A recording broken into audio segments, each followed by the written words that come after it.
Hello all, welcome to our channel. ఈరోజు మన recipe వచ్చేసి మామిడికాయ పులిహోర అండి. ఎప్పుడు నిమ్మకాయ చింతపండుతోనే కాకుండా ఇలా ఈ సమ్మర్లో తొరిగే పచ్చి మామిడికాయలతో ఒక్కసారి పులిహోర చేసి చూడండి. టేస్ట్ అయితే సూపర్గా ఉంటుంది.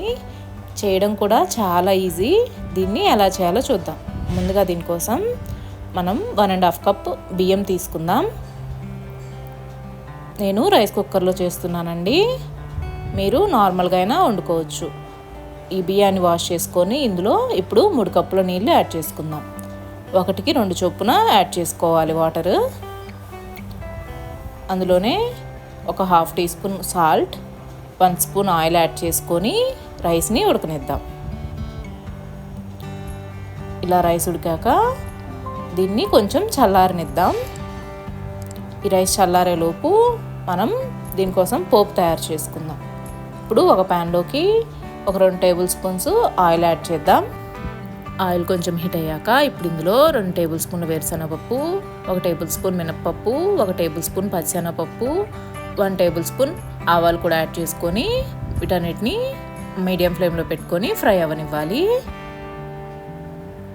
ఈ పోపు మాడనివ్వద్దు, కలుపుకుంటూ ఫ్రై అవ్వనివ్వాలి. ఇవి కొంచెం ఫ్రై అయ్యాక ఇందులో 4 ఎండుమిర్చి, 4 పచ్చిమిర్చి ముక్కలు కూడా వేసుకొని వీటిని కూడా ఫ్రై అవ్వనిద్దాం.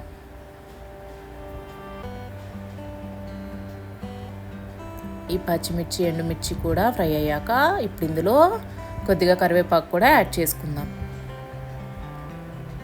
ఈ కరివేపాకు కొంచెం చిట్పడమన్నాక ఇప్పుడు ఇందులో 1/2 కప్పు పచ్చి మామిడి తురుముని యాడ్ చేసుకోవాలి.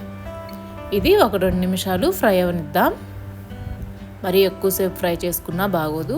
ఒక 2 మినిట్స్ ఫ్రై చేస్తే సరిపోతుంది. మీరు కొంచెం పులుపు ఇష్టపడేటట్టయితే ఇంకొక 1 టేబుల్ స్పూన్ యాడ్ చేసుకోవచ్చు. ఇలా మామిడి తురుము కొంచెం ఫ్రై అయ్యాక ఇప్పుడు ఇందులో రుచికి సరిపడా ఉప్పు, 1/2 టీ స్పూన్ పసుపు యాడ్ చేసుకొని ఇదంతా ఫ్రై అవనిద్దాం. ఇలా ఫ్రై అయ్యాక స్టవ్ ఆఫ్ చేసుకొని ఇది కొంచెం చల్లారనిద్దాం. ఇప్పుడు మరోవైపు రైస్ చల్లారిపోయిందండి. ఇప్పుడు ఈ రైస్లో మనం ఫ్రై చేసి పెట్టుకున్న పోపుని ఇందులో యాడ్ చేసుకుందాం.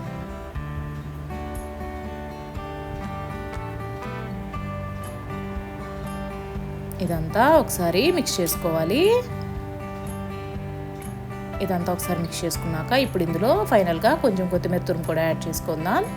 ఇంతే అండి. మీకు కావాలనుకుంటే కొద్దిగా క్యారెట్ తురుము కూడా యాడ్ చేసుకోవచ్చు. చాలా సింపుల్గా అయిపోయింది కదా. టేస్ట్ కూడా సూపర్గా ఉంటుంది. ఒకసారి ట్రై చేసి మీకు రెసిపీ ఎలా వచ్చిందో కామెంట్ చేయండి. వీడియో నచ్చితే లైక్ చేసి నా ఛానల్ని కొంచెం సబ్స్క్రైబ్ చేసుకోండి. Thank you.